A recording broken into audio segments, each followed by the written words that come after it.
Hello everybody, Sparkster1701 here, and this month we're going to go over and review all of the choices you, my viewers, picked during the past few months for this special Kabaya month.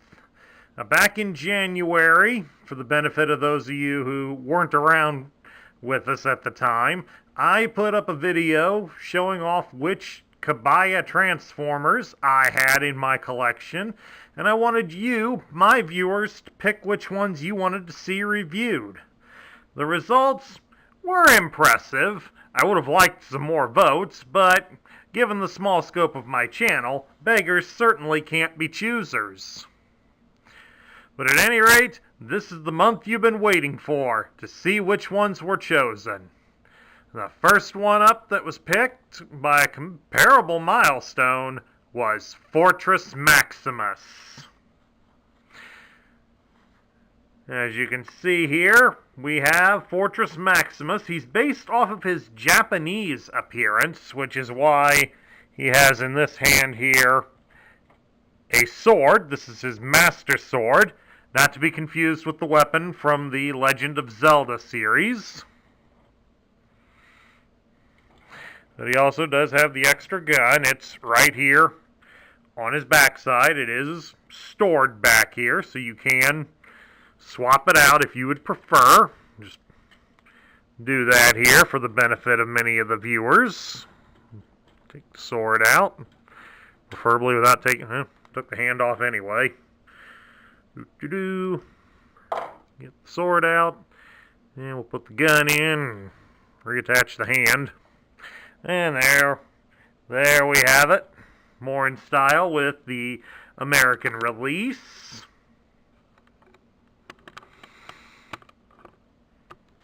Now, of course, there's a couple of things I want to point out about Fortress Maximus here, for the benefit of those of you who might be looking to purchase one of these guys off of eBay. Fortress Maximus has two variations of him. There is one version where all the details are put on by stickers, and there is another variation where some of the stickers placed on him are already done up but in a chrome color scheme, which is the case with this version here.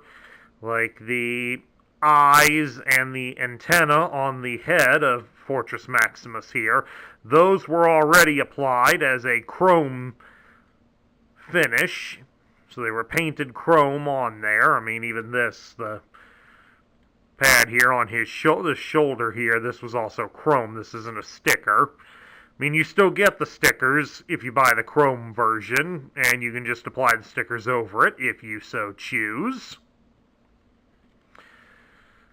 And another thing to point out is that many of the Kabaya figures that were available were only sold a figure to a box. Fortress Maximus here, to get complete, is in 3 boxes. So there are 3 different boxes you would have to collect. Now, thankfully, the boxes on their interiors have the assembly instructions printed, because he's built like a model kit. He's a snap together, so you don't need any sort of glue. You just need a little bit of patience. Nice hobby knife would be good as well to help trim the pieces off of the plastic trees. But at any rate, we're going to give you a good look at this toy, and we'll also compare him to his G1 counterpart. One other thing to mention is also, while this version does not include COG or any of the other small vehicles, he does include a couple of 2-scale Transformers. So we're going to bring them up close so you can see them. Let's bring these guys up close so that you can see who they are easily. There we go. On the left we have Power Glide, and on the right we have Wind Charger. And of course, a little later on in the video, we'll compare them to their G1 counterparts. And we'll have some fun. Alright, now let's take a look at the Kabaya Fort Maximus. Chin up close and personal look. Of course, you should have these opened up so that you can see inside there. Probably a little hard to tell. There we go. We'll get it in the right light. You can see he does have the cannons in there, but since they don't move out like they do on the larger toy, they're kind of useless, but it's a nice attention to detail.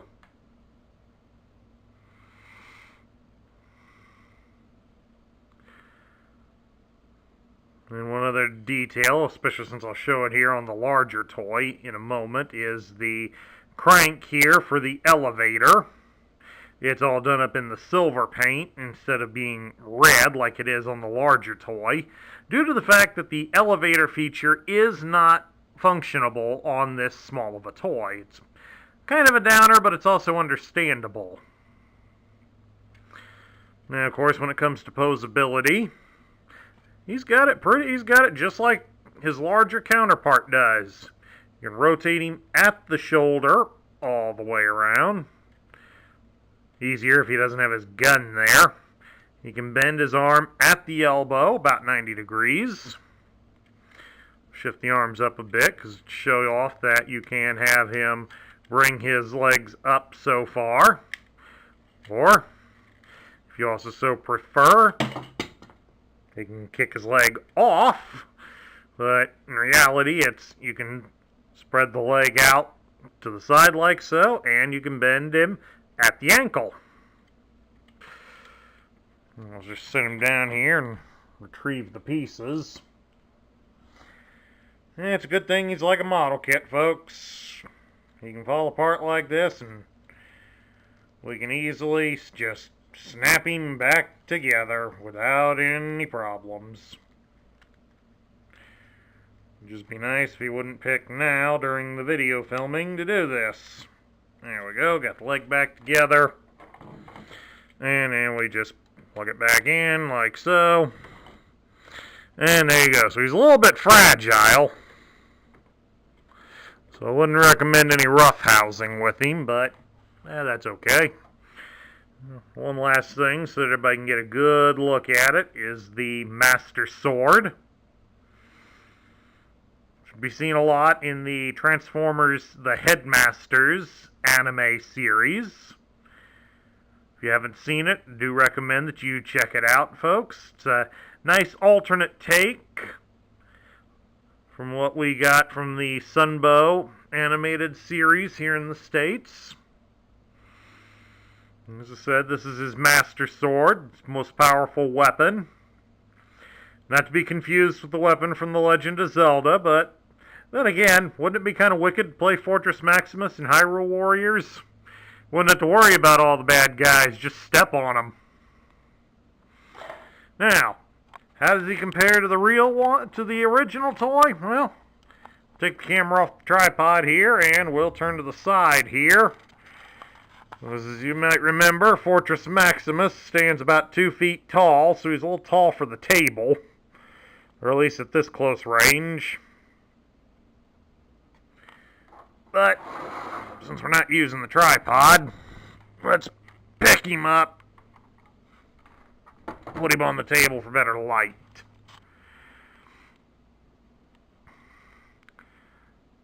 And as you can see, a lot of the details did transfer over very well.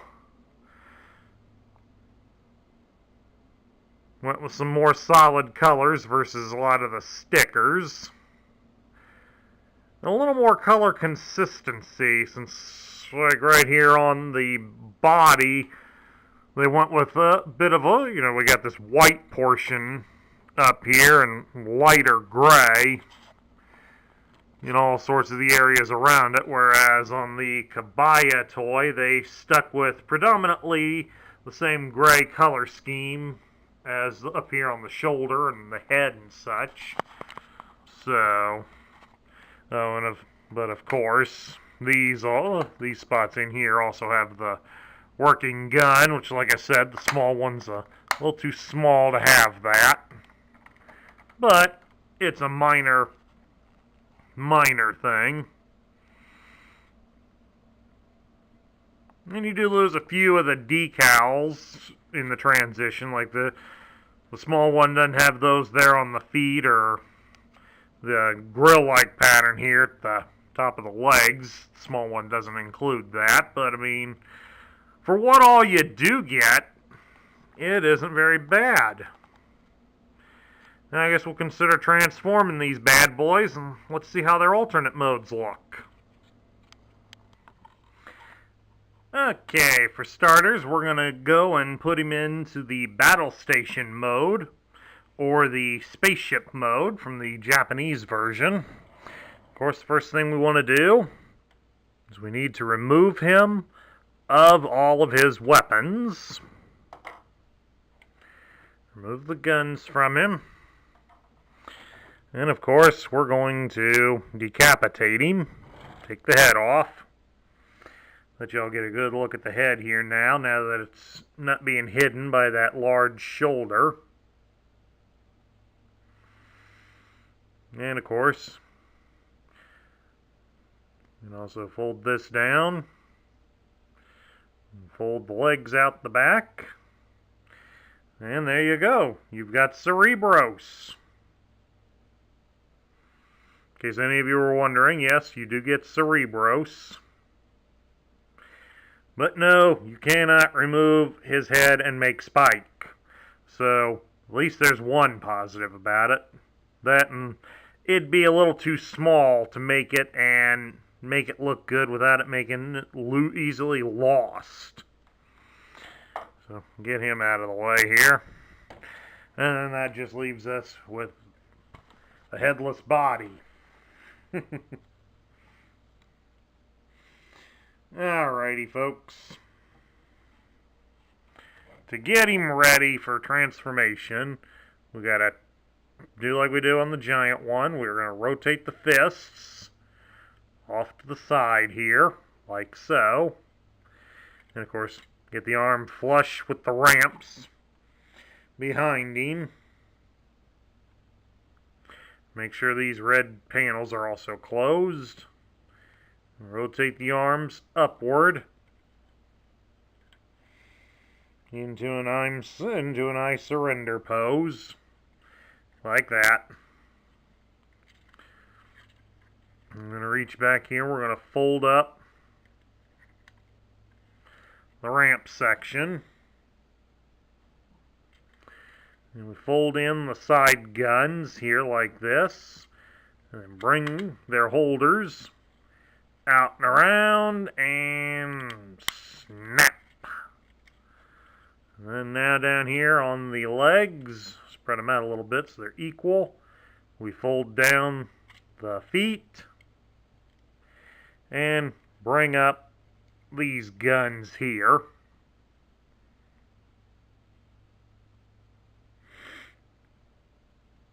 And then all that's left is to take the two small guns and we plug them into the holes on the side of the ship's bridge or cockpit, or however you want to look at it as.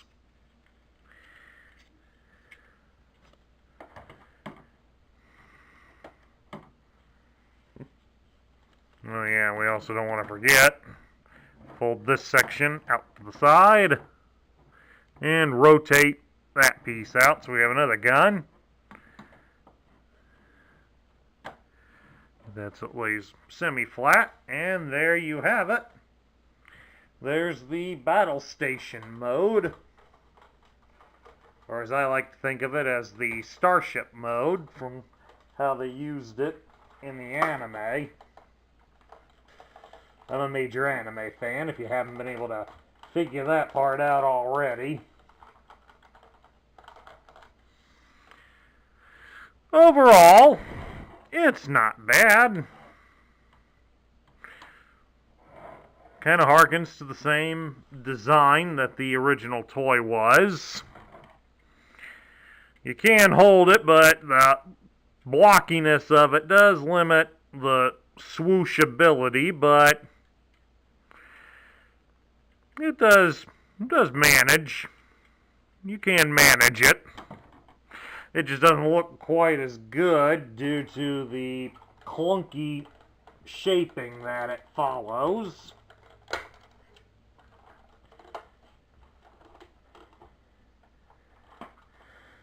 But of course, how does it hold up to the original? Well, after fighting with the original a little bit over here, we got it laying out here on the floor next to me. No, I'm not picking this thing up to put on the table.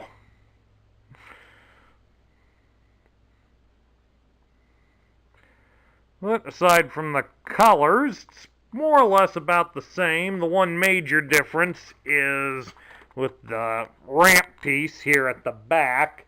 On the larger toy, you keep it in the short mode, whereas here on the Kabaya form, it goes to full extension, mainly due to the fact they don't give us a hinged part to fold back, and that's kinda okay. I mean, I don't find it that great of a loss anyway. I mean, that's the back end of the ship. I mean, how many times are you going to be looking at the back side of the ship? And of course, let's also remember the larger toy, you can open up the cockpit there. Pretty obviously, you can't do that on this one, because this is either a sticker or it's chrome. This one's chrome. And all in all, it's not too bad. It's a pretty decent representation of the battle station mode. And like we said, how often are you going to see the backside? Well, that depends. How often do you want to reenact the Star Destroyer scene from Star Wars? Doom, doom, doom, doom, doom. Needs John Williams music. Alright, now let's go for full city mode. Of course, to do that, we gotta remove the guns again. Of course, back here at the rear, we're gonna bring out the ramps. There it goes. Keep that door closed. Here on the legs, we're going to fold in the guns. Fold the feet up. And of course, this little piece here on the side. Fold the gun in. And leave it hanging to the side here. Make him do a splits. Rotate the legs so that the feet are now pointing outward. Like so. Back it up here so you can see it. Fold the leg up and then fold it at the knee over until it fully goes inside and snaps into place. We're going to do the same thing on this side. We also want to make sure this blue hanging piece gets pointed vertically so the red is facing this way. That way, kind of becomes a mini helipad. Now, of course, we also open up this central port, this little part right here. Instead of being the two-piece like it is on the large toy, it is a single solid piece. And it doesn't fold up onto the side, it just hangs open like that. Of course, we've got to fold Kaga. We've got to fold up Cerebros here a little bit. Double check on the instructions, make sure I'm doing this right. Yep, we just bend him at the knees. Cerebros, bend at the knees. And then stick him, legs in the back, into the back side of that, just like so.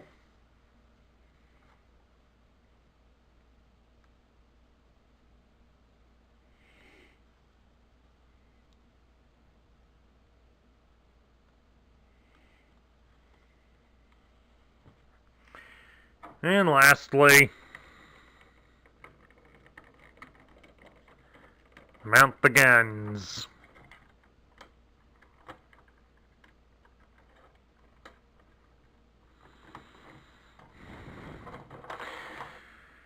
And of course, for a little added fun, there's an extra hole back here.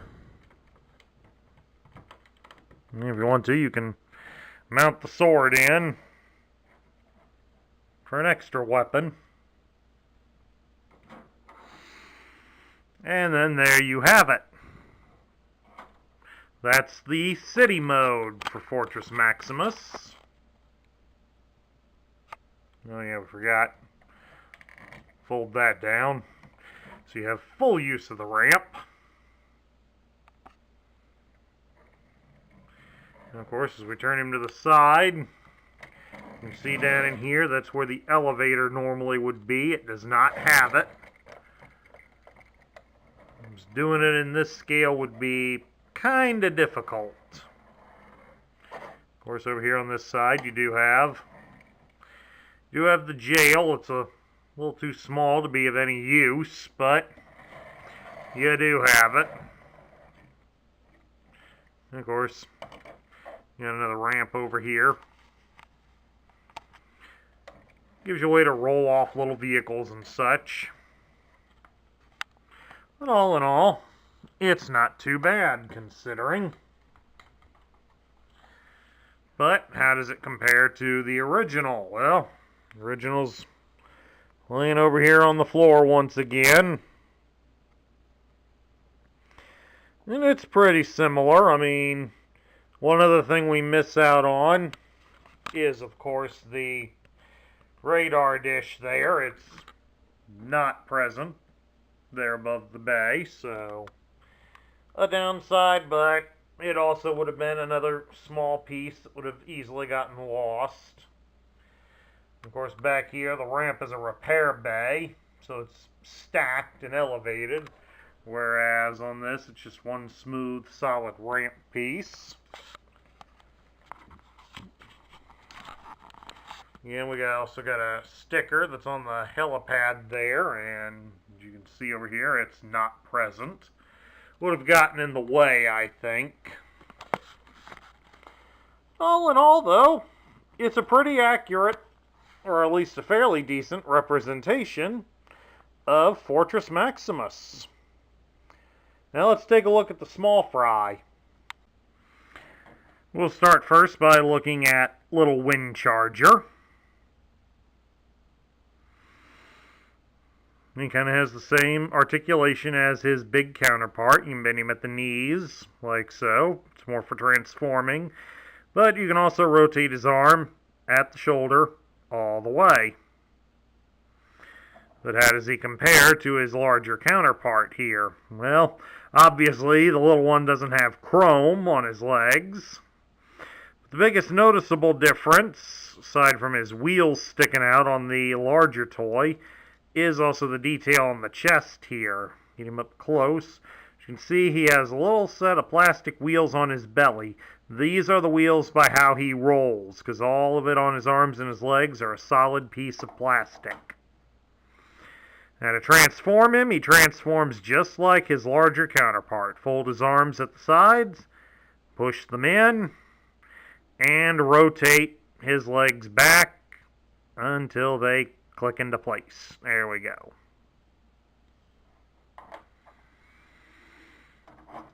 Now, scale-wise comparison.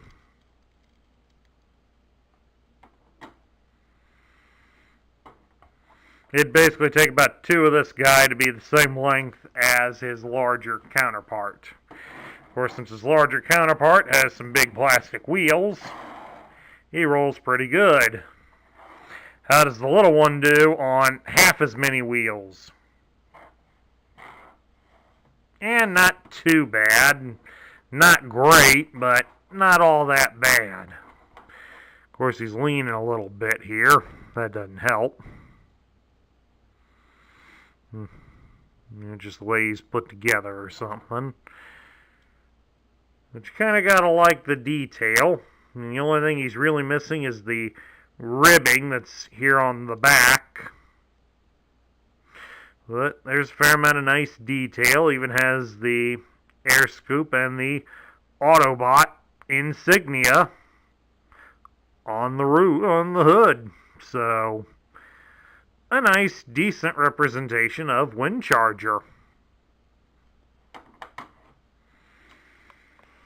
And of course, now we got everybody's favorite little showman, Powerglide.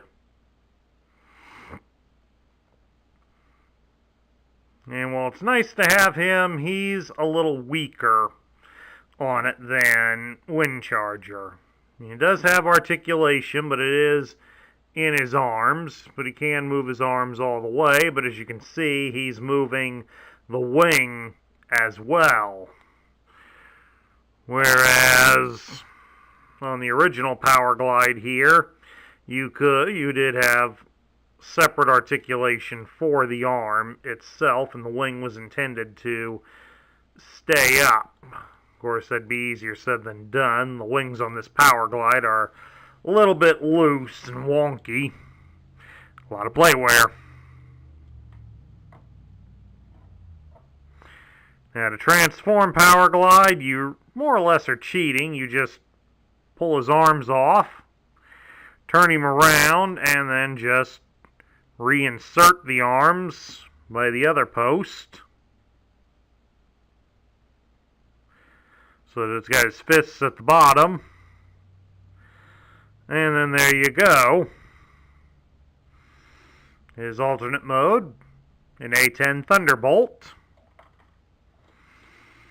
Of course, I didn't mention that on Windcharger, but Windcharger was given a review last year, but for the benefit of those of you who missed it, Windcharger is a Pontiac Trans Am.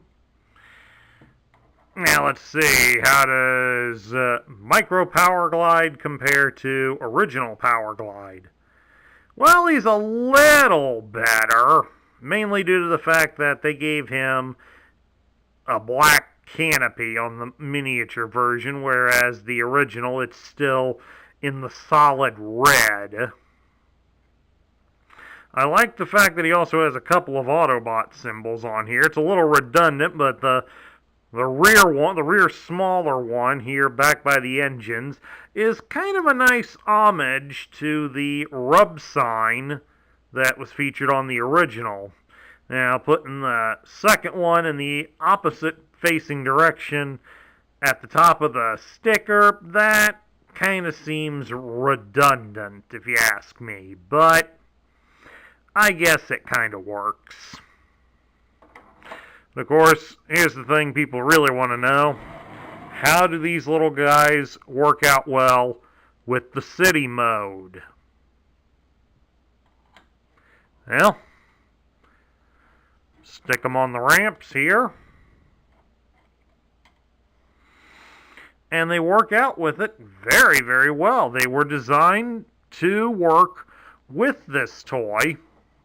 So they do look pretty good on here. I mean, Powerglide's a little weird looking there, but it's not bad. It's certainly not bad looking. While the big guy's still in city mode, why don't we put Powerglide and Windcharger on them? Since both of them would have been long out of circulation when Fortress Maximus was released here, and there's Windcharger. He takes the ramp's a little wide for him, but it's not bad. It doesn't look bad at all. Over here for Powerglide, that's not too bad at all either. I mean, fans of Robotech might be trying to utilize that feature. And of course, since Powerglide's a transformer, he's got more boosted engines than a regular A10. Alright, that's not bad. That's really not bad at all. Not bad at all. I kind of like it.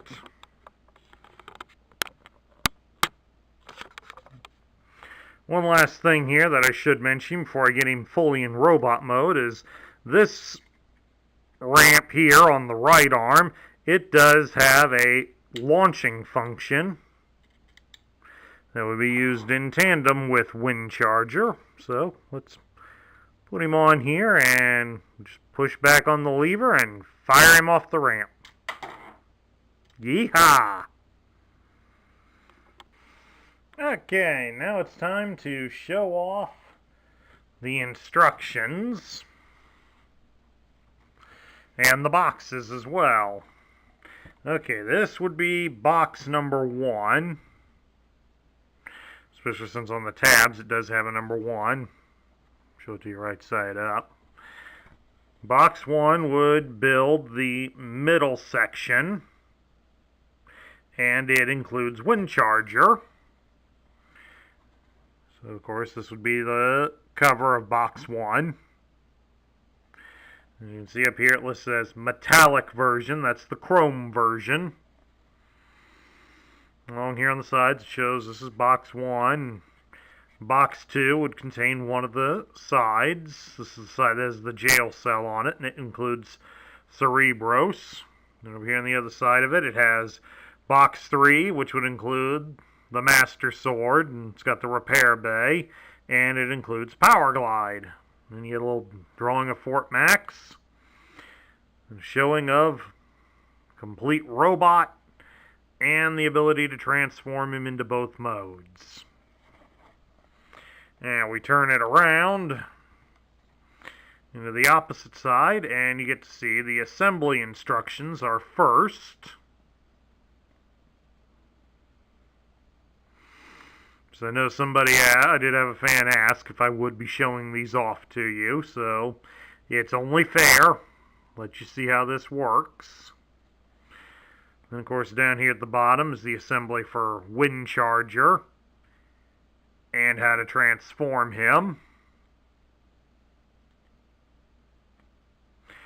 And a way to play with some of the features if this was the only one you had, the only box that you had.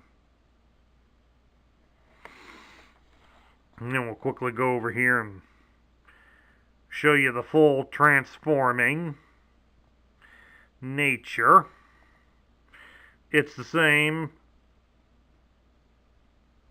This part's shown the same in all of the boxes, so we will skip over it on the others. After all, there's no reason to bore you all to death here, but somebody did ask, so it's good to show it off.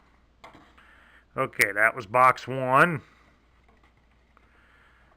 And of course, here's the cover for box 2.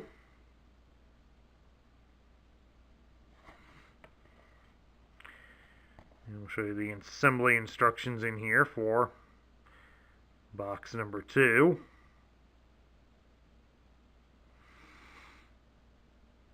How to assemble it. And of course, show you how to break it down when you're ready to combine it with the others. And of course over here, how to build Cerebros.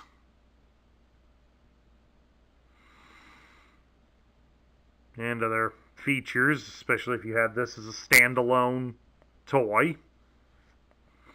That's kind of nice. Somebody had that kind of forward thinking on it. And of course what you can do when you have box 3 with the Master Sword. And of course here's the cover of box 3. And inside. First things, how to build him. And of course we got separation instructions. Combine them all together, and how to utilize the power launch function. And then of course down here how to build Power Glide and transform him. So there we go. Now what do I think of the Kabaya version of Fortress Maximus? When I found this toy at Pete's Giant Robot Convention last year, I instantly had to have it. I was intrigued at what they would have done with a large transformer such as Fortress Maximus in this small scale. And despite some of the odd problems, like the fact he does occasionally pop apart at times and the lack of a few minor details, I am quite impressed with how Fortress Maximus turned out. It's a very impressive replica of the toy. Now, I mean, it'd be nice if I had the Japanese one to do a full, accurate comparison with the Master Sword on it, but I think that's livable with. We can make do without that. Oh yeah, it should be on his backside. Clink.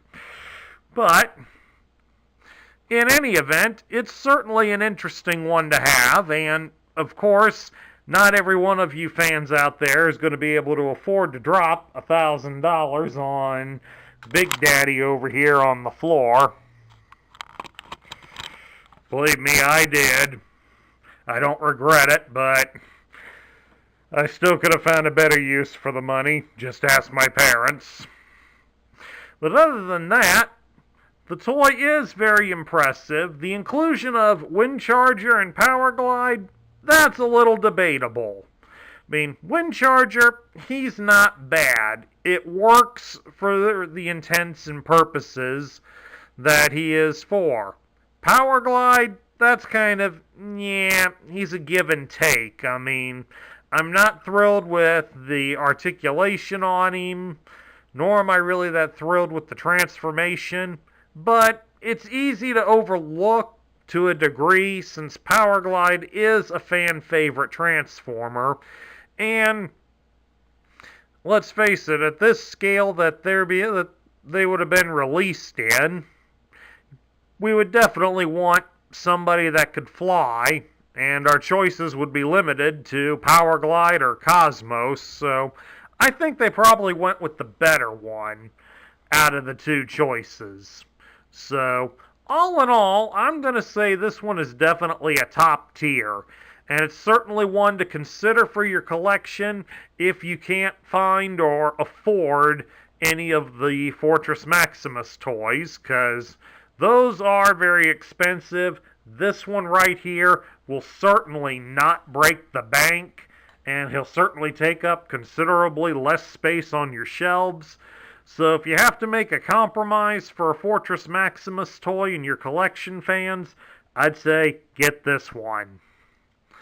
And that concludes my review of the Kabaya version of Fortress Maximus.